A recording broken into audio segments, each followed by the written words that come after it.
This is the documentary Erasing Hong Kong from the BBC World Service. I'm Paul French, a writer on China, and we're looking at the battles in the ongoing memory wars in Hong Kong. As the idiom goes, the fight against tyranny is the fight against forgetting.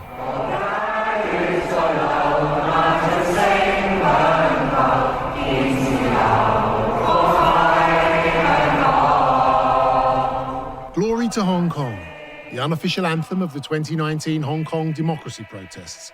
It rang out through the streets, shopping malls and subway stations of the territory throughout the demonstrations between June 2019 and mid-2020. Today, 4 years later, you'd likely be arrested under Hong Kong's new national security law for singing that song in public, as well as maybe wearing a black T-shirt in the wrong place at the wrong time, or having a picture of a Tiananmen Square massacre commemorative candle on your phone. The authorities are actively attempting to erase and rewrite history, both the recent history of pro-democracy protest, as well as Hong Kong's 180-year-old history as a British colony. But erasing Hong Kong is also the story of how ordinary people are trying to resist and preserve their historical narratives from erasure, even as the laws preventing them fighting back are tightened ever further. Protest leader and former elected Hong Kong legislator Nathan Law, now in exile in London. Before 2020, the Chinese authority was not as aggressive in reshaping Hong Kong's culture, way of life, or even memories. I go to work each day and you notice things slowly change. Tom Grundy, editor-in-chief of the Hong Kong Free Press, one of the last truly independent media organisations left in the city. In some cases, you literally see the erasure because you will see evidence on a street lamp of a faded sticker or a botched effort to remove some graffiti that once called for democracy, or you'll just see a smudge on the side of a wall and you will know what that means. It does seem like the government's pursuit of civic memory, public memory, knows no boundaries. Mary Hui is a Hong Kong-based writer for the online news service Quartz. It makes sense. If I were an authoritarian government, I would similarly go after people's memories. And that's exactly what they're doing. I, for 2 years, have been walking past a restaurant and I didn't realize if I looked up, there was a universal suffrage sticker from 2014. There was a huge citywide effort to rid all evidence of that kind of thing. But even in the wider scope of this skyscraper-lined city, there is a feeling and a sense and visual clues that it has changed permanently and dramatically. You can feel it and you can see it. Right now in Hong Kong, there is a struggle to decide who ultimately gets to control memory, history, what happened in Hong Kong's past, and most urgently, the struggle of Hong Kong people to make their voices heard despite severe restrictions and the threat of arrest and jail time. Louisa Lim is a writer who has long covered Hong Kong. At the moment, I think the focus is on stopping any acts of memorial, no matter how small they are. I think it's interesting that despite the fact that it's been banned, we still see these acts of memorial, people graffitiing candles on walls and stuff like that. Never has Hong Kong's history been so volatile and contested as in the last decade. Shabani Matani was based in Hong Kong for the Washington Post, observed the pro-democracy movement up close, and is the co-author of a book about the protests, Among the Braves. In 2014, Beijing tried to mandate the way Hong Kong's leader would be chosen. Hong Kong has always had this promise to them from the handover, which was in 1997, that they would one day eventually be able to select their own leader. But Beijing handed down a white paper that said, we have to pre-screen any candidates before you vote on them. And that galvanized a massive protest movement that was already brewing in opposition to the control Beijing was trying to exert over Hong Kong. It coalesced into this massive street protest, lasted for 79 days, led and mobilized in a big way by young people and Hong Kong students. And that's when you saw the rise of Joshua Wong and Nathan Law and others who took to the stage and took this big leadership role. The protests flared up once more. Nathan Law found himself on the front line. In 2019, the largest and most dramatic protest took place in Hong Kong. Beijing wanted to introduce the extradition treaty in Hong Kong so that they can extradite anyone in Hong Kong who was seen to have broken the law, including the democratic activists, back to mainland China. It triggered a huge concern in our society. In 2020, when the COVID emerged, the government had a convenient excuse to extend its emergency power to shut down all the protesters or even gathering of people. And the most crucial element in all this was the introduction of the sweeping national security law. The Hong Kong government sent us a statement that its introduction was necessary to prevent, quote, external forces and anti-China disruptors who sought to destroy the rule of law, public order and political system, seriously endangering national security. Human rights should be respected and protected. The effect has been to transform chaos into order. End quote. The national security law was something Beijing was planning and thinking about already towards the end of 2019. But they realized that COVID was a real opportunity to push this fast because the momentum on the streets had quietened down. This law essentially created 4 very vague, very new crimes in Hong Kong that mirrored some of the national security violations in mainland China. These basically worked to sort of criminalize pretty much any form of dissent and speech you can think of that would be anti-government. Things have been going missing in Hong Kong, all kinds of things. Statues, archives, museum exhibits, newspapers, and books. A lot of books. So, just to let you know, if you're wondering about the typing sounds, I'm filling out a form I downloaded from the website of the innocuous-sounding Hong Kong Leisure and Cultural Services Department. Mostly ordinary forms, swimming pool tickets, booking badminton courts, and this one here, a form to report books that contravene the national security law. And it says, members of the public are welcome to express their view on library collections to ensure that the collections do not contain objectionable contents, such as those which exaggerate violence, pornography and vulgarism, violate the laws of Hong Kong, or endanger national security. Please complete the form below. Items marked with an asterisk are required fields. So let's type Louisa Lim, the author of Indelible City, Dispossession and Defiance in Hong Kong. All about the city and its people at the time of mass protest and change. After the national security legislation was imposed on Hong Kong, my book was still available, but then for a while it was kind of siloed, put in a special portion of the library, but you couldn't take it home with you. And then one day in 2023, it just disappeared and that was it. It was gone. And that was a really sobering moment. I'll be honest, everybody thought that the moment might come, but then to have something just kind of vaporize, just disappear, as if it had never existed, was quite a moment because, of course, my writing has been all about amnesia and erasure. To be erased myself was another layer of erasure that I didn't really expect. Louisa's experience is personal, but it's far from the only book that's gone missing. In September 2022, 5 Hong Kong speech therapists were jailed for 19 months each, guilty of publishing seditious kids' books. The authorities interpreted the books, about some sheep trying to hold back a pack of wolves from attacking their village, as referring to Hong Kong and the Beijing government, which perhaps tells you more about the censors than it does about the authors. The speech therapists maintained they were meant to help children understand ideas of systemic injustice. Judge Kwok Wai Kin accused the authors of sowing the seeds of instability in the city and across China. So off to jail they went.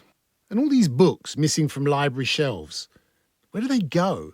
And why can't you just visit a bookshop and buy a copy? Tom Grundy. When you talk about books that the government considers sensitive being pulled from library shelves, we have sought to gain access to a list of what titles may be sensitive and which are being removed. They literally bin them, recycle them. I think they retain 1 copy.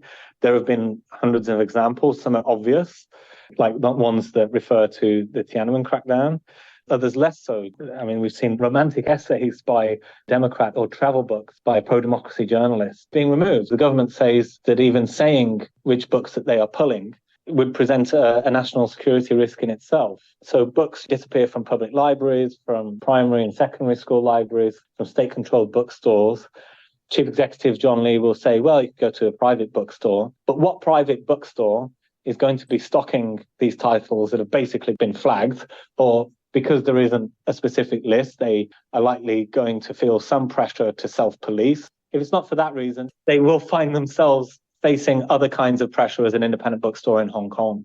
They may get a visit in the space of a week from the Food and Environmental Hygiene Department, from the Buildings Department, from the Fire Services Department. But it's not just books. It's also the visual and audio records of history that are disappearing too. Imagine if here at the BBC we began totally erasing our archives of the last few years. Well, RTHK, the public broadcaster here, said they would start wiping their archives of anything older than a year. And this led people to race against the clock to try and preserve copies of these articles, of these videos, what people said, what people did, and how events were recorded. To my knowledge, this has never happened before. Things would just stay on the RTHK archive. But for whatever reason, in 2021, public broadcasters decided that they no longer wanted all the articles to stay. And of course, this was conveniently timed to be about 2 years after the protests. So if we were to go to the RTHK website or their YouTube channel now, all that stuff has just gone? Exactly. A lot of dead links. If you are clicking on from other references to all the stories, those links no longer work. The original copies are gone. But as soon as the news leaked out, there was a rushed but coordinated attempt by Hong Kongers to save the RTHK archive. So there are various ways, I think, that people tried to archive and document. So one is to just download onto your own computer, or you use something like webarchive.org, the Wayback Machine, that kind of thing, and to do it manually. Of course, that itself is one, quite time consuming, and two, if you have it on your own personal laptop, you might have a complete collection of all the articles, but what if some other researcher somewhere else wants to access it?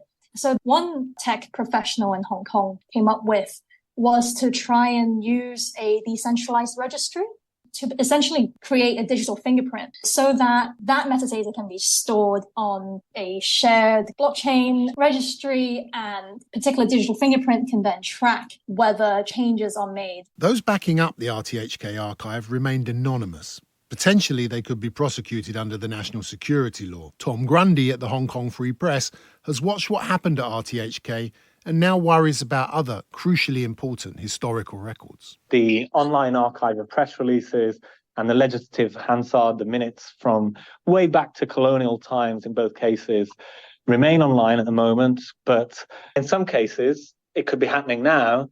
Things disappear quietly without people knowing. You can't monitor everything all of the time. But it's not just books and digital archives, but also the material evidence of history. Those more ephemeral artefacts of the umbrella protests that are now ending up in new archives of the protest movement created in New York and Amsterdam, as well as in London's Victoria and Albert Museum. Catherine Flood was a curator on the V&A's 2014 exhibition Disobedient Objects, which showcased physical items from the suffragettes to the Occupy movement. We want to go home. We want, not only me, all of us here. And so we opened in July of 2014, a month or so after having been open. The protests, the Umbrella Revolution in Hong Kong began. And there were a few interesting ways in which the exhibition kind of interacted with that. Someone brought in an umbrella that they had created in support of that movement and left it in the gallery. So please don't touch and kind of be really mindful of your bags. That umbrella now forms part of the permanent collection at the V&A. It was shown to me by Karina Gardner, Senior Curator of Design and Digital, down in the rather noisy bowels of the V&A. This is the storage space that is shared between a number of the collections, including our own. I invited along Chung Ching Kwong, a protester in 2014 and 2019, who now lives in London and works for the Interparliamentary Alliance on China. We gathered round the box containing the umbrella.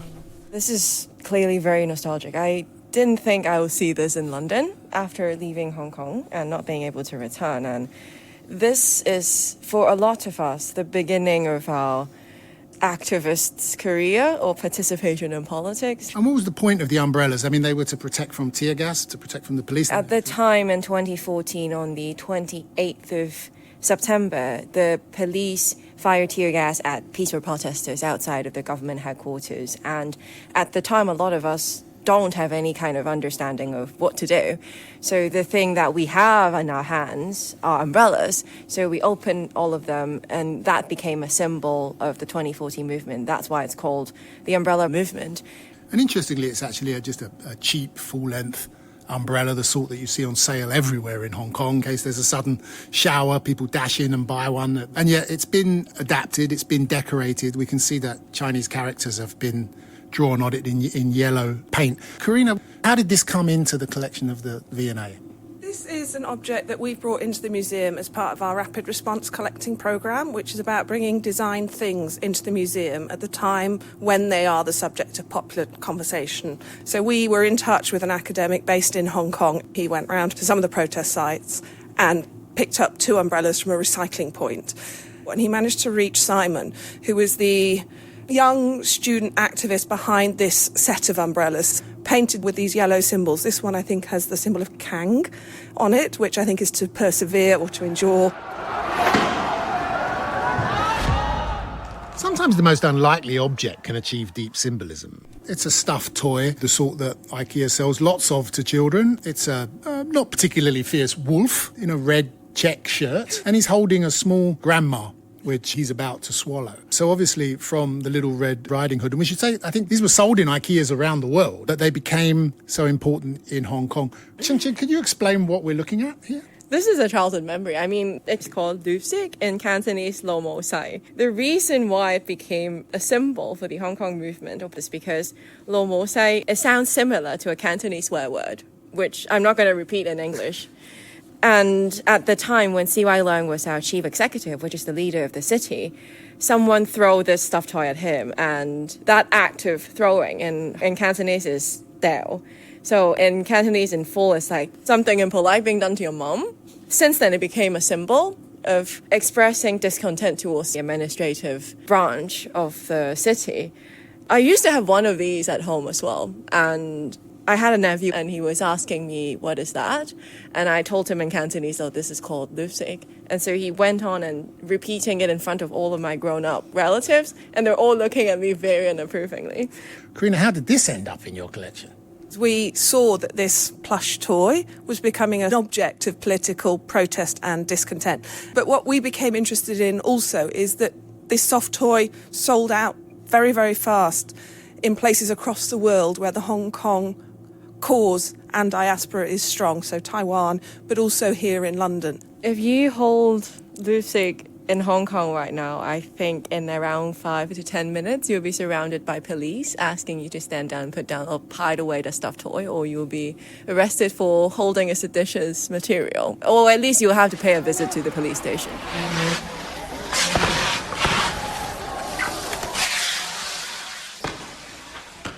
One example of perhaps why the authorities in Hong Kong are so keen to erase historical memory, images and artefacts from earlier protests is that the learnings from one generation of protesters can inform other, later groups. Catherine Flood, again, the curator of 2014's Disobedient Objects. One of the objects that we showed was a very basic tear gas mask made simply from a water bottle. Makeshift tear gas mask. 1. Use the permanent marker to draw a U-shaped area big enough to fit your face. 2. And we'd chosen to produce how-to guides for about 6 objects in the show to show people how they could make them themselves and to drive home that point that these objects were a living form of protest. So we had the guides for how to make your own tear gas mask. 5. Remove the 2 elastic bands and metal bridge from the surgical mask. We found that they were being downloaded by the protesters in Hong Kong, that there were groups who were actually running workshops, using the guides to make batches of the masks, which they were then taking out and distributing to protesters. Carry a bottle of vinegar to soak the mouth cover before putting on the mask. This is the documentary from the BBC World Service. 今日新聞有，壹傳媒董事會向保安局申請解凍資產。 This is Apple 星期五 Daily 決定 TV, 蘋果係咪 or at least it was. Apple Daily is now officially erased. One of the other items now being donated to museums and quietly being preserved are paper copies of Apple Daily. Published in Hong Kong until 2021 by Jimmy Lai, a local entrepreneur with British nationality, who was subsequently arrested. Lai, now 76, remains in prison awaiting trial. Samuel Chu, the president of the Campaign for Hong Kong and a US citizen who has had an arrest warrant out on him since 2020. Not just the largest Chinese language newspaper that were pro-democracy and opposing the Chinese Communist Party. A newspaper that was written in Cantonese in a way that penetrated and shaped the culture in a way almost impossible to erase and eliminate from the culture that they now have to try to weaken and bury. Its entire archive just disappeared from the internet overnight. Louisa Lim. That was a real moment of shock for Hong Kongers because Apple Daily was so popular. It was so much part of cultural life. You know, this is the newspaper that people used to read when they were having their dim sum with their families in restaurants. There were columnists who had written columns for that paper for 20 years and their entire archive was gone forever. So I think after that happened, people started realizing that it's not just Apple Daily. All kinds of books and films and plays and newspapers are going to be inaccessible in Hong Kong. Many of them will have to be taken down, as Apple Daily was taken down for security reasons because there were so many articles that they didn't know whether they would in future contravene the national security legislation. They didn't know what the ramifications of that would be when you're having retrospective action being taken, so they took it down. But many other news organizations and magazines and people were in a similar situation. So I think that it's a desperate attempt to preempt the forgetting or the disappearance that you know is going to come. But ordinary Hong Kong citizens swung into action again. As well as saving and sending abroad hard copies, activists on Reddit put out a call for people to archive as many Apple Daily articles and videos as possible before it shut down. The online discussion on Reddit was intense, involving archivists all over the world. Please prioritise the period of February 2019 to now. Save the website first, as that's most likely to go down sooner. Users recommended using software called ArchiveBot to scrape Apple Daily's website. They created special Python scripts. They uploaded saved videos to archive.org and the cloud. 美國保護記者委員會向黎智英頒發新聞自由獎，讚佢係新聞自由戰士。 Let's not pretend that over the last couple of centuries there's only ever been one version of Hong Kong history. Looking back, longer than just the last decade, Hong Kong's history has always been contested and argued over. The British idea of Hong Kong history is that before the British arrival in the 1840s, Hong Kong was a barren rock. It was literally an empty place, a sort of tabula rasa with a few fishing villages and windblown trees and nothing else. Even at the time, this wasn't true. Hong Kong had thousands of residents and had thriving fishing villages, a history that went back thousands of years. But I think it was a convenient explanation for the British that really only as the British saw it came into being with the British arrival. China's view of Hong Kong is very different, that it has been Chinese territory since time immemorial, and that it was wrenched away from China by British force, by gunboat diplomacy, and that's why Hong Kong's return was so important. So these two versions of Hong Kong history are almost schizophrenically different. For years, local people had visited the Hong Kong Museum of History in Shim Sha Tsui and its exhibit called The Hong Kong Story.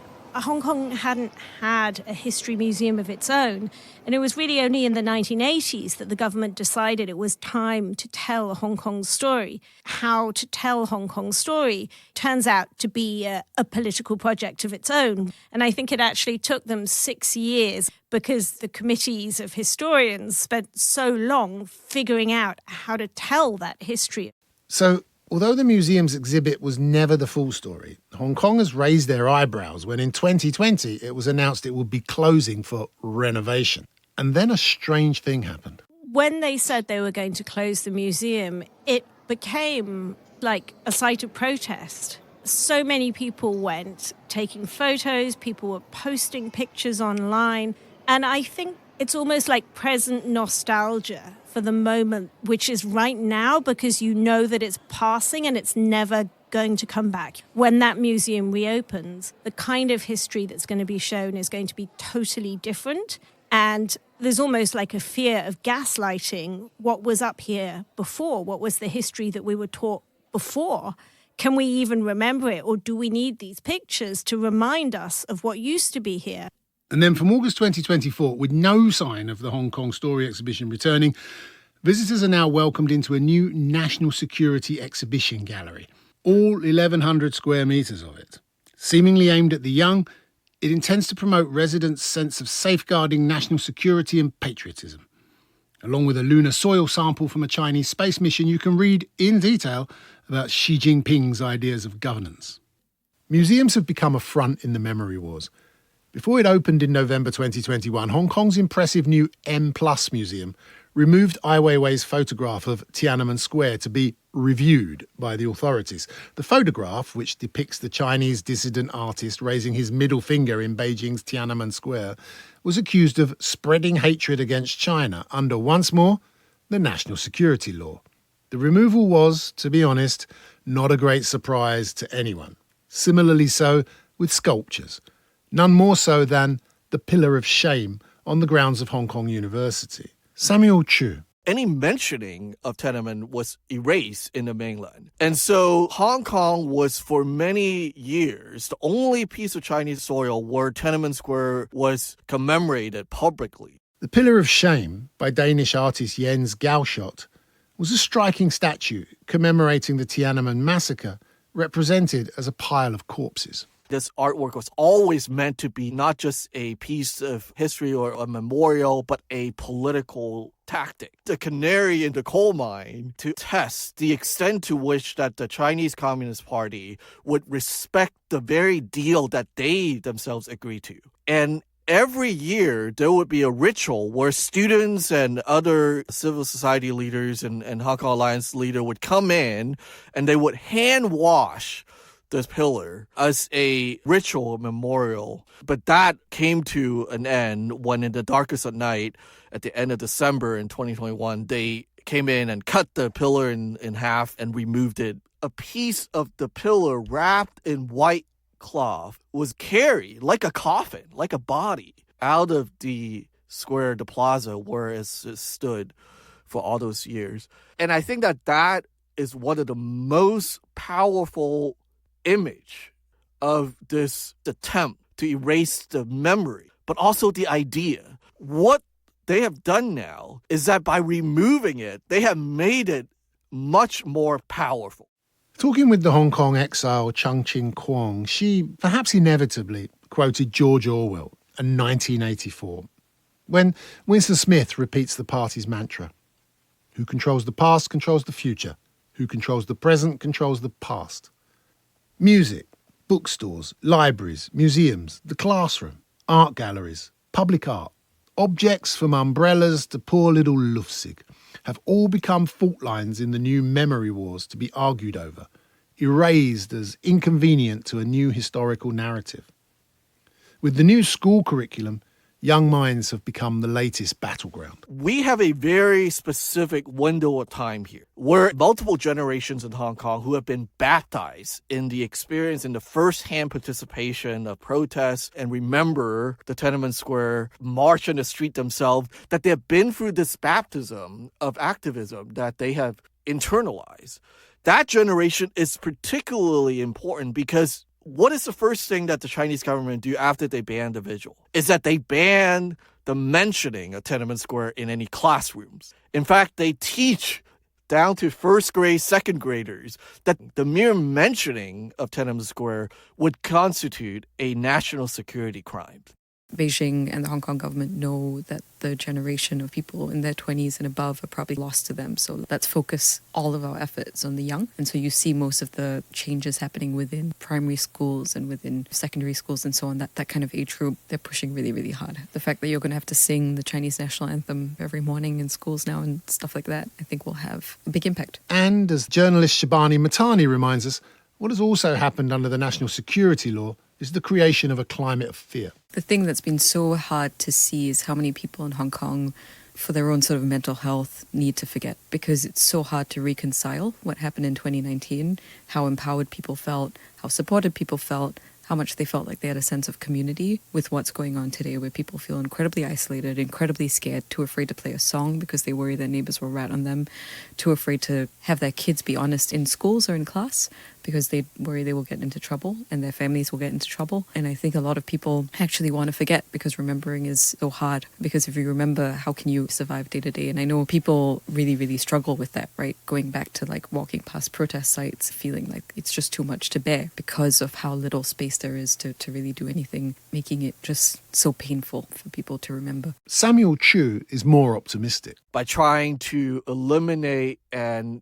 push down a generation and generations of freedom fighters, they have actually created the optimal environment to keep alive not only the history, but the aspiration and the innate desire for people to be free. That's, for me, is what the fight and the struggle that we're in now. There's this real attempt to stop any kind of dissent, any kind of criticism, anything which departs in any way from that sort of single story, the single history. This is a state that's very brittle, it's very fearful, and that fear is radiating outwards as Hong Kongers go and live in other countries.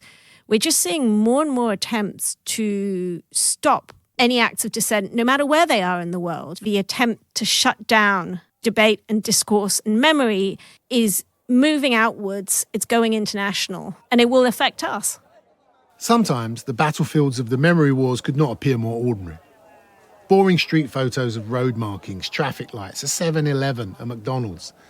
But in many cases following the protests, these sites became, to many Hong Kongers, meaningful reminders of history, despite their pedestrian, everyday ordinariness. Mary Hui. Well, I'm a hobbyist photographer. I like to walk around the city and snap some shots. And I feel great urge to do that and to take more photos because I know that things will look very different, or the sensation of that particular street will look different even a month or a year from now. And to be able to capture it even in a mediocre photo, I think is kind of an important act of trying to preserve a certain kind of memory. There's this palpable sense of urgency among people trying to hold on to traces of the past. Things are changing very quickly and being erased at a fast pace. There are artists that are doing walks around Hong Kong where they're literally videoing the most mundane strolls around the city, but that's also driven by that same urge to capture the moment, because the moment and the city and the place is being changed all the time, and we're never going to get those moments back. This has been Erasing Hong Kong, the documentary from the BBC World Service. I'm Paul French, and the producer was Mark Berman.